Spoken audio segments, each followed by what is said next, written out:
From the age of 12, I always wanted to be a doctor. I didn't know what kind of doctor until I was actually in medical school, and really loved being able to be a part of the delivery process, and I enjoy surgery, so that was a nice little bonus that OB/GYN offered.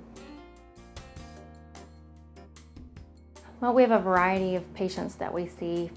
Our obstetric population, we have a lot of high-risk patients. We work really closely with our maternal fetal medicine doctors here in town to manage those, but we're still able to work as their primary even though they have high-risk issues.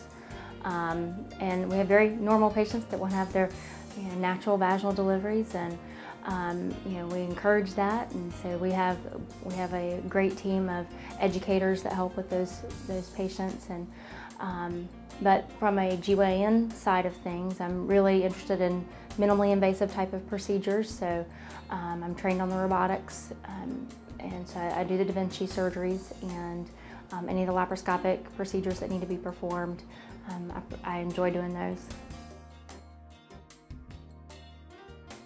Well, it's not for every surgery, first of all, but the robotics allows us to take someone who had a more complicated GYN issue, a very large fibroid uterus, or endometriosis that was extensive, or scar tissue that in the past would have predisposed them to having a big incision on their belly to have a hysterectomy.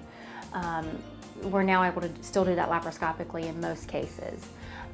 It's not a very common thing to do an abdominal hysterectomy in our practice anymore because we do have that modality now.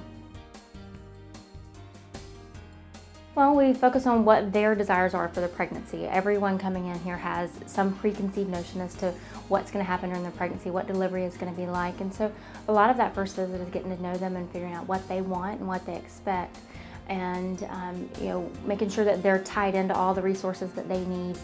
We have wonderful nurses here that are great resources, but we also have educators with the hospital that work closely with us with the parenting classes so that they can fulfill all those expectations and make sure that they have the full picture before they make it to delivery day. I have 2 little girls that are 4 and 2, so I do a lot of running around chasing 2 divas. I have a very supportive husband, thank goodness. So, but we go paddleboarding, we go out to the beach. I've got 2 little beach bums, so we spend a good bit of time looking for seashells. But so yeah, that's basically my life.